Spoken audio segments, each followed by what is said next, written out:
Chal layered brothers club library and tuition centre SSLC+2 വിജയികൾക്കുള്ള അനുമോദനവും പുസ്തക വിതരണവും സംഘടിപ്പിച്ചു. Manipal university professor doctor MK Satheesh Kumar ഉദ്ഘാടനം ചെയ്തു. ഏത് കുട്ടി നമ്മൾ പലപ്പോഴും എല്ലാ കുട്ടികളെ പറ്റി നമ്മൾ പറയാറുണ്ട്. ഇപ്പോൾ നമ്മുടെ വീട്ടിലൊരു ആൾ വന്നു കഴിഞ്ഞാൽ പലപ്പോഴും നമ്മൾ പറയാവുന്ന ഒരു കാര്യം എന്ന് വെച്ചാൽ തീരെ പഠിക്കൂലപ്പം അങ്ങനെ പറയരുത്. കാരണം ആ കുട്ടിയുടെ മനോവീര്യം പുറത്തു വരികയാണ്. നമ്മൾ പറയേണ്ടത് എന്താണെന്ന് വെച്ച് കഴിഞ്ഞാൽ ആൾ ഉഷാറാണ്, കുറച്ച് കാര്യങ്ങൾ പറഞ്ഞു വെത്താൻ സംഗതിയെല്ലാം ശരിയാവും എന്നുള്ളൊരു പോസിറ്റീവ് അപ്രോച്ചാണ് ശരിക്കും പറഞ്ഞാൽ നമുക്ക് അത്യാവശ്യം. അപ്പം അങ്ങനെ ഒരു പോസിറ്റീവ് അപ്രോച്ച് എടുത്തതിൻ്റെ ഭാഗമായിട്ടാണ് നമുക്ക് ശരിക്കും പറഞ്ഞാൽ ഇത്രയധികം കുട്ടികൾക്ക് പ്രശസ്തമായ വിജയം ഉണ്ടാക്കാൻ കഴിഞ്ഞത് എന്നാണ് ഞാൻ വിശ്വസിക്കുന്നത്.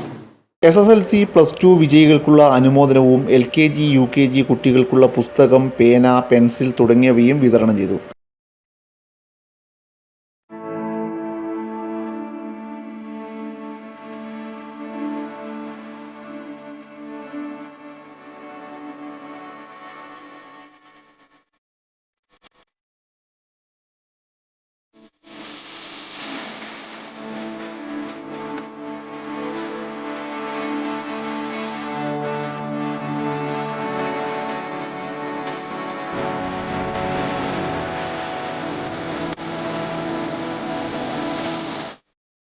ക്ലബ്ബ് പ്രസിഡന്റ് വിനീഷ് K സ്വാഗതം പറഞ്ഞു. അഴീക്കോട് പഞ്ചായത്ത് അംഗം ശിവദാസൻ E അധ്യക്ഷത വഹിച്ചു. ലിവിന KP, സഗിന സോനേഷ് എന്നിവർ ആശംസയും രാകേഷ് P നന്ദിയും പറഞ്ഞു.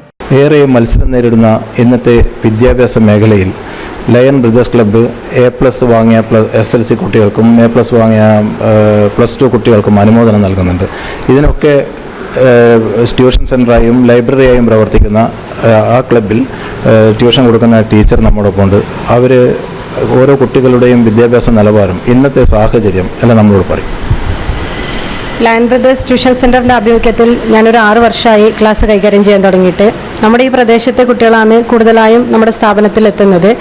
അപ്പം ഇന്നത്തെ വിദ്യാഭ്യാസവുമായി ബന്ധപ്പെട്ട് ഒരുപാട് ആശങ്കകളുണ്ട് നമ്മുടെ ചുറ്റുപാടുള്ള രക്ഷിതാക്കൾക്ക്. അപ്പം അവർക്ക് സ്വന്തമായിട്ട് കൈകാര്യം ചെയ്യാൻ പറ്റാത്ത ഒരു സാഹചര്യം വരുന്നത് കൊണ്ടാണ് പലരും ട്യൂഷൻ സെൻ്ററിലേക്ക് അയക്കുന്നത്.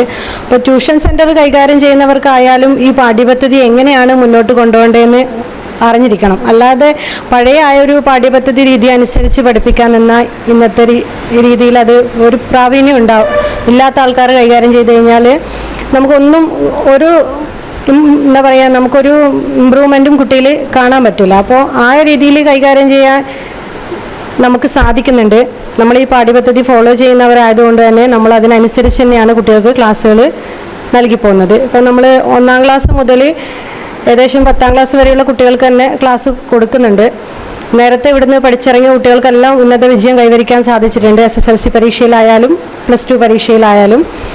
അപ്പം നമ്മളാൽ കൊണ്ട് കഴിയുന്ന എല്ലാവിധ സഹായ സഹകരണങ്ങളും വായനാ സാമഗ്രികളൊക്കെ നമ്മുടെ ലൈബ്രറിയിൽ തന്നെ നൽകിക്കൊണ്ട് നമ്മൾ അവർക്കുള്ള എല്ലാ സഹായങ്ങളും ചെയ്തു കൊടുക്കാറുണ്ട്. പിന്നെ എല്ലാ വാർഷിക പരീക്ഷയ്ക്ക് ശേഷവും നമ്മൾ അവർക്കുള്ള അനുമോദന ചടങ്ങുകൾ കൊടുക്കാറുണ്ട്. അതുപോലെ ഉന്നത വിജയം നേടിയവരെ ആദരിക്കുന്നതോടൊപ്പം തന്നെ നമുക്ക് അവർക്കുള്ള പഠനോപകരണങ്ങളും നമ്മുടെ സ്ഥാപനം നൽകാറുണ്ട്. കൂടാതെ നമ്മുടെ സ്ഥാപനത്തിൽ നിന്ന് പഠിച്ചിറങ്ങിയ കുട്ടികൾക്ക് തന്നെ LSS പോലുള്ള സ്കോളർഷിപ്പുകളും ലഭിച്ചിട്ടുണ്ട്. ടീച്ചർ, CBSE സിലബസ് അത് ഇന്നത്തെ കുട്ടികൾക്ക് ഈ സാഹചര്യത്തിൽ അത് പഠിച്ച് എടുക്കുക എന്നുള്ളത് പ്രയാസപ്പെട്ട ഒരു സംഭവമാണത്. CBSE സിലബസ് കേരള സിലബസിൽ നിന്ന് എന്താ പറയുക തികച്ചൊരു വ്യത്യസ്തമായിട്ടാണ് എനിക്ക് തോന്നിയത്. കാരണം നമ്മൾ കേരള സിലബസിലെ കുട്ടികൾ സ്വയം ചെയ്ത് പഠിക്കുന്നൊരു സമ്പ്രദായമാണ്. പക്ഷേ CBSE കുട്ടികൾ ബൈഹാർട്ട് ചെയ്ത് പഠിക്കുന്നൊരു സിസ്റ്റം പോലെയാണ് എനിക്ക് തോന്നിയത്.